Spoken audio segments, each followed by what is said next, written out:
বন্ধুরা, আজকে বলতে যাচ্ছি আমার জীবনের সবচেয়ে বড় এবং স্মরণীয় একটি রাতের গল্প, যা এখনো মনে পড়লে আমার গায়ে লোম দাঁড়িয়ে যায়।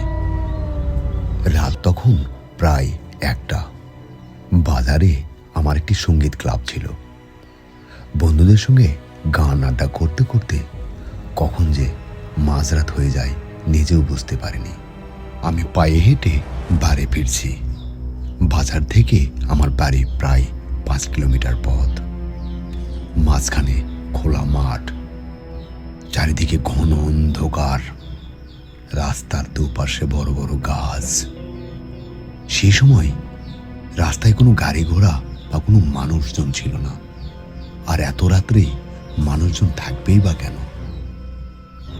ভয়ে যেন একবারে আমার প্রাণ যায় যায় অবস্থা। হাতে ছিল টর্চ লাইট জ্বালিয়ে পায়ে হেঁটে পথ চলছি। কিন্তু হঠাৎ আমার মনে হচ্ছে আমার পিছু পিছু কি যেন হেঁটে আসছে। কিন্তু আমি যেই না লাইটটি পিছন দিকে ধরলাম, কিন্তু কাউকে দেখতে পেলাম না। একদম ফাঁকা রাস্তা। অদ্ভুত ব্যাপার। আর পচা গন্ধ। আমি চিন্তা করলাম, হঠাৎ এত রাত্রে এই পচা গন্ধ কোথায় থেকে আসলো? কিন্তু আমি যে পথ দিয়ে যাচ্ছি, সামনে ঈদগাহ মাঠ, আর ঈদগাহ মাঠের সঙ্গে লাগানো কবরস্থান। ভাবলাম হয়তো সেই কবরস্থান থেকেই এই পচা গন্ধটি পাচ্ছি। আমি সেখানে আর বেশি দেরি করলাম না। সেখানকার রূপটাই ছিল একটি ভয়ঙ্কর রূপ।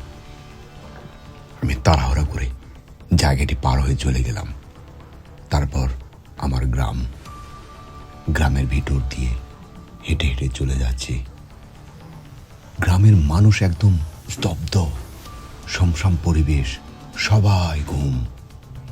আমি একাই শুধু জেগে আছি আর একাই হাঁটছি।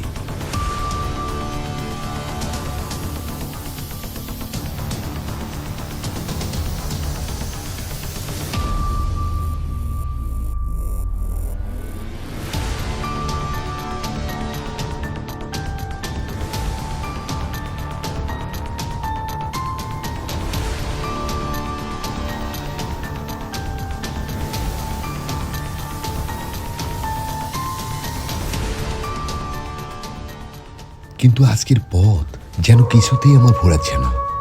আমি সেই থেকে হেঁটেই চলেছি, কিন্তু পথ ভোলাচ্ছে না।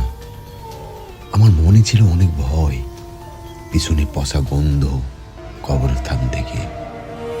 আবার আমার পিছু পিছু কে যেন হেঁটে আসছে। এই সব মিলিয়ে কেমন যেন একটি অদ্ভুত ভয়ঙ্কর মনে হচ্ছে। আমি কি করব? আমার মুখ চোখ শুকিয়ে আসছে। ভাবতে ভাবতে সামনে 3 মাথা, আমাদের গ্রামের 3 মাথার মোড়। একটু পরেই সেই 3 মাথার মোড় আমি পাবো।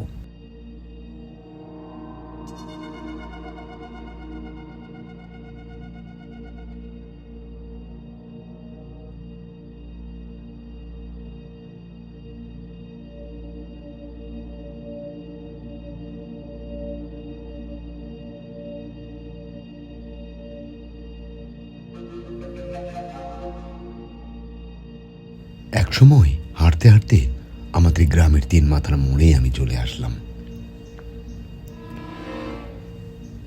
কিন্তু একটা দোকানপাট এত রাত্রে খোলা নেই। আমি ভাবছিলাম হয়তো কোনো দোকানপাট খোলা পাবো, কিন্তু কোনো দোকানপাটও খোলা ছিল না। সবাই ঘুমিয়ে গেছে।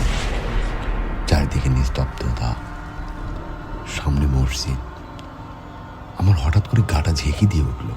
আমার মনে হলো লোকের মুখে শুনেছি রাত গভীর হইলে নাকি মসজিদে জিনপুরেরা নামাজ পড়ে। আমি এমন কিছু ভাবতে ভাবতে একদম মসজিদের সামনে চলে আসলাম। হঠাৎ করে এখানে অনেক সাউন্ড পাচ্ছি। আমি সেখান থেকে তাড়াহুড়া করে হেঁটে চলে গেলাম।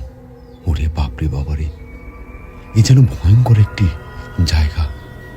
আমি সেখান থেকে তাড়াহুড়া করে আমার বাড়ির দিকে ছুটে চললাম।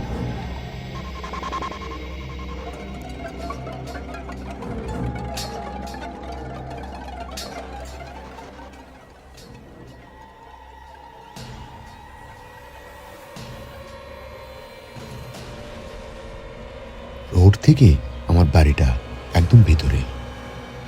তারপর আমি রোড থেকে নেমে আমার বাড়ির দিকে রওনা দিলাম। প্রাণে ছিল ভয়, পিছনে ঘটে যাওয়া এত কিছু ঘটনা, আমার পা যেন আর চলছে না। খুব জোর করে আমি হাঁটছি।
তারপর একসময় আমার বাড়ির গেটে চলে আসলাম।